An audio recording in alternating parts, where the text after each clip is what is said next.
Everyone, आज की class में देखेंगे addition and subtraction of vector का रिजल्टेंट जब दोनों का मैग्नीट्यूड सेम है। ठीक है, जैसे कि मान लेते हैं कि दो वेक्टर हमारे पास, vector A and vector B, vector A and vector B. अगर इन दोनों का मैग्नीट्यूड सेम मान लेते हैं सी मैग्नीट्यूड इसका भी है, सी मैग्नीट्यूड इसका भी है। ठीक है, कुछ डिफरेंट सेम मैग्नीट्यूड मान लेते हैं। इन that case what will be the expression of the resultant vector? resultant vector का क्या, बेसिकली मैग्नीट्यूड फाइंड कर रहे हैं। हमें पता है फ्रॉम वेक्टर स्टडीज हमने देखा था कि जो भी रिजल्टेंट आएगा वो सिंपली दोनों वेक्टर का एडिशन होगा, that is A vector plus B vector. ध्यान रखिएगा, इसका रिजल्ट बार बार डायरेक्टली यूज होता है हमारे न्यूमेरिकल्स में। ठीक है, तो रिजल्ट इंपॉर्टेंट है।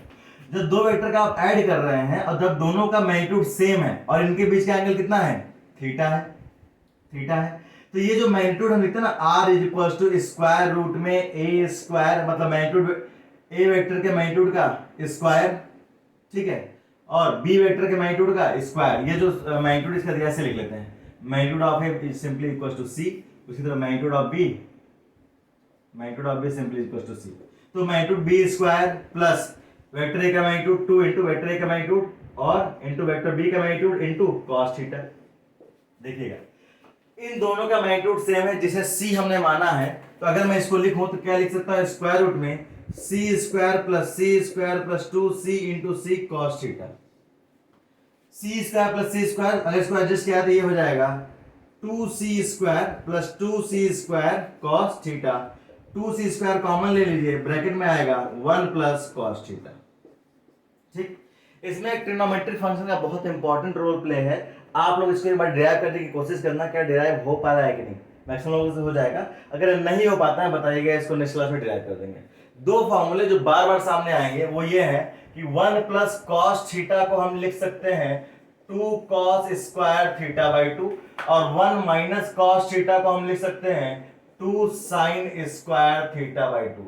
डेरिवेशन एक बार ट्राई करना, आता है तो बहुत अच्छा, नहीं आता है तो इसके लिए डेडिकेटेड वीडियो बना दिया जाएगा। ठीक, हम डायरेक्ट रिजल्ट यूज कर रहे हैं। अगर आप यहां पुट करते हैं, it will be 2c square into 2 cos square theta by 2। 2 into 2 4 का स्क्वायर रूट 2, c का square root c, cos square का square root simply cos theta by 2। ठीक है, ये हो गया रिजल्टेंट। यानी दो वेक्टर का अगर मैग्नीट्यूड सेम है और वो मैग्नीट्यूड की वैल्यू c दिया है तो आपका जो रिजल्टेंट आएगा 2c cos theta by 2। A B मतलब याद करने का तरीका आपने, बाद में एडिशन में cos थीटा बाई 2। इसी में एक और क्वेश्चन आता है कि अगर इनका सब्ट्रैक्शन करना हो। सब्ट्रैक्शन मतलब क्या, वेक्टर ए जहां पर था उसको वैसे ही रहने देते हैं, बस वेक्टर बी पहले यहां पर था। ठीक है, अब हमने क्या किया, उसका निगेशन कर दिया, तो ये वेक्टर कौन सा हो गया, माइनस बी वेक्टर हो गया। अगर अब इन दोनों को ऐड करें तो एंगल कितना, एंगल हो गया हमारे पास, पहले ये एंगल थीटा था, तो अब ये वाला जो एंगल हो जाएगा हमारे पास, ये वाला, ये हो जाएगा 180 प्लस थीटा। ठीक, तो अगर आप यहाँ रिजल्टेंट लिखते हैं तो रिजल्टेंट क्या लिखेंगे, resultant will be equal to vector A plus minus of B vector. It means यहाँ पर क्या आ रहा है, सब्ट्रैक्शन आ रहा है, यानी vector A minus vector B. ये क्या हो गया, एडिशन। ये क्या हो गया, एडिशन। ये क्या होगा, सब्ट्रैक्शन। क्या हो गया, सब्ट्रैक्शन। ध्यान सुनिएगा, जब सब्ट्रैक्शन हुआ फॉर्मूला तो हम वो यूज करेंगे मैग्नीट्यूड वाला। इसके मैग्नीट्यूड का दिया हो गया r is equal to square root में a के मैग्नीट्यूड का स्क्वायर प्लस b के मैग्नीट्यूड का स्क्वायर प्लस 2 इंटू a का मैग्नीट्यूड b का मैग्नीट्यूड इंटू कॉस थीटा। अब सुनिएगा, थीटा क्या होता है, वेक्टर a और वेक्टर b के बीच का angle in anti clockwise direction. जब हम निगेशन कर रहे हैं तो थीटा कितना, हमेशा एंटी क्लॉकवाइज डायरेक्शन। थीटा कितना, 180 degree plus theta, 180 degree plus theta. थोड़ा एडजस्ट करते हैं, सारे वैल्यू पुट करते हैं। सबका मैग्नीट्यूड सेम है, जिसे हमने c माना है तो a स्क्वायर की जगह c स्क्वायर लिख देंगे, b स्क्वायर की जगह c स्क्वायर लिख देंगे, 2a इंटू बी की जगह c इंटू सी लिख देंगे। cos 180 प्लस थीटा की वैल्यू होती है, cos 180 प्लस थीटा की वैल्यू होती है माइनस cos थीटा। कैसे, अगेन थोड़ा सा ट्रिग्नोमेट्री देखना आपको, फिर भी अगर दिक्कत होती है इसमें कैसे कन्वर्जन करना है तो इसके लिए भी अलग से सेपरेट वीडियो बना दिया जाएगा। चलिए, यहाँ पे अगर देखा जाए, it will be 2c square minus 2c square cos theta. अगर 2c स्क्वायर कॉमन ले लें, ब्रैकेट में आ जाएगा 1 माइनस कॉस थीटा। कहीं देखा सा लगता है क्या ये एक्सप्रेशन, ये expression 1 minus cos theta equal to 2 sine square theta by 2। यानी हम कह सकते हैं resultant will be equal to simply square root में 2c square into 2 sine square theta by 2, adjust करेंगे 2 इंटू 2 4, 4 का स्क्वायर रूट 2, 2 c स्क्वायर का square root c, sine square का square root simply sine theta by 2। तो कभी भी addition और subtraction का रिजल्टेंट का मैग्नीट्यूड पूछता है और साथ ही साथ ये भी कहता है कि दोनों वेक्टर का मैग्नीट्यूड सेम है, दोनों वेक्टर का मैग्नीट्यूड सेम है, in that case for addition we will have the magnitude of the resultant we will have 2c into cos theta by 2 where theta is the angle between those two vectors. Got it? Now again resultant we will have 2c into sin theta by 2 for subtraction के लिए, where theta is the angle between those two vectors a और b। Subtraction की बात कर रहे हो तो हम नीचे लेते आएंगे, नॉर्मली हम ए और बी की बात करें तो बी वेक्टर यहाँ पर है। बात समझ आ गया? तो ये दो हमारे पास वैल्यू है, बहुत इंपॉर्टेंट वैल्यू है। इन पे बेस्ड जब क्वेश्चन करते हैं जरा देखते हैं। देखिए वेक्टर टॉपिक हमारा यहाँ पे कंप्लीट हो गया है। अब आगे से हम पूरा वेक्टर पे बेस्ड क्वेश्चन करेंगे, इसके प्रॉपर्टीज जो हैं क्रॉस प्रोडक्ट के, डॉट प्रोडक्ट के, यूनिट वेक्टर से रिलेटेड सारे क्वेश्चन आज एक क्वेश्चन देखना, बाकी कल की क्लास में कुछ क्वेश्चन देखेंगे। ठीक है, एक क्वेश्चन हमारे सामने है। क्वेश्चन में पूछ क्या रहा है कि वेक्टर ए हमें दिया है, वेक्टर बी दिया है, इन दोनों वेक्टर के बीच का एंगल थीटा पूछ रहा है। इन दोनों के बीच का वेक्टर के बीच का एंगल क्या पूछ रहा है? थीटा पूछ रहा है। जब भी ऐसा क्वेश्चन कोई आपके सामने आता है, जब भी ऐसा कोई क्वेश्चन आपके सामने आता है, इन दैट केस आप डायरेक्टली अप्लाई करेंगे vector A dot vector B is equal to magnitude of A into magnitude of B into cos theta, where this theta is the angle between these two vectors. ठीक है, dot product निकालने का तरीका क्या होता है, ध्यान से देखिएगा। अगर i के कोफिशिएंट के i के कोफिशिएंट से मल्टीप्लाई करेंगे, यहाँ पर 1 है, यहाँ -1 है, ये मल्टीप्लिकेशन क्या आएगा? 1 into -1 आएगा, प्लस j को कोफिशिएंट से j के कोफिशिएंट से मल्टीप्लाई करेंगे, यहाँ 2 है या 1 है, 2 into 1 क्या आ जाएगा?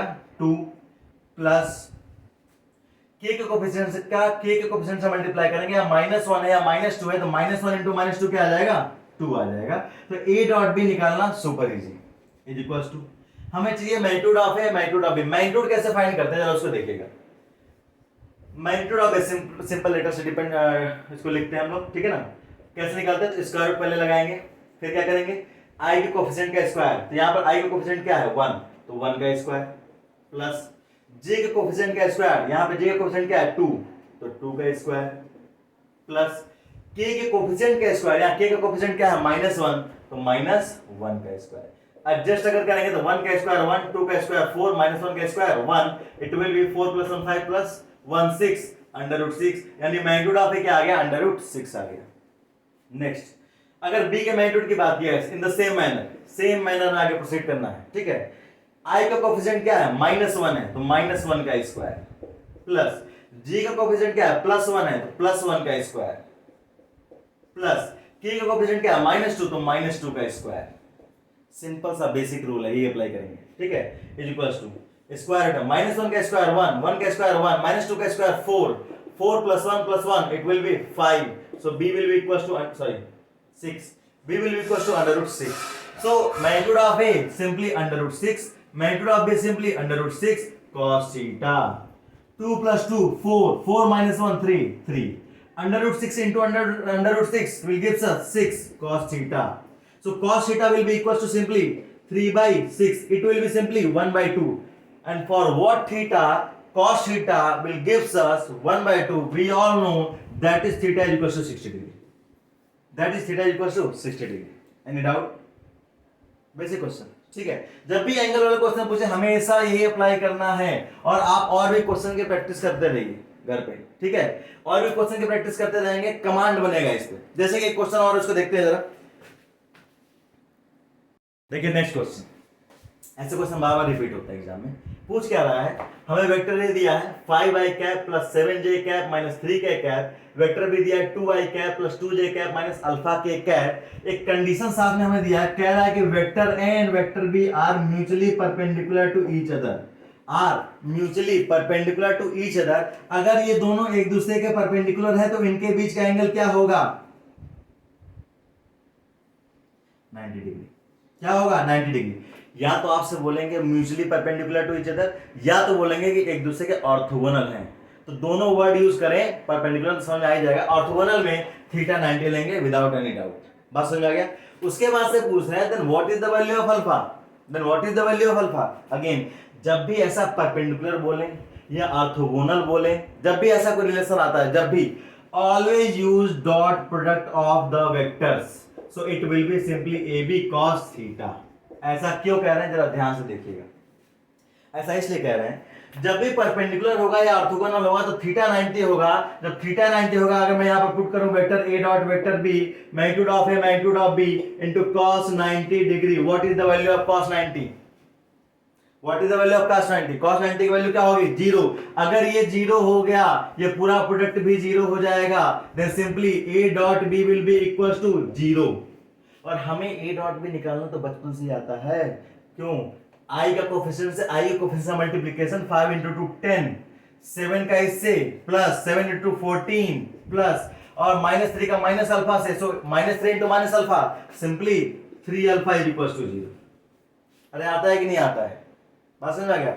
10 प्लस 14 कितना, 10 प्लस 14 कितना 24, 24 plus 3 alpha, so is equals to 0, so 3 alpha will be equals to simply 24 plus या माइनस, प्लस या माइनस, प्लस या माइनस, इधर प्लस है तो लेफ्ट हैंड साइड में जाएगा, राइट हैंड साइड में जो भी जाएगा, अगर इक्वल के साइन के उधर जाता है तो इधर का साइन अपोजिट हो जाता है, माइनस हो जाएगा।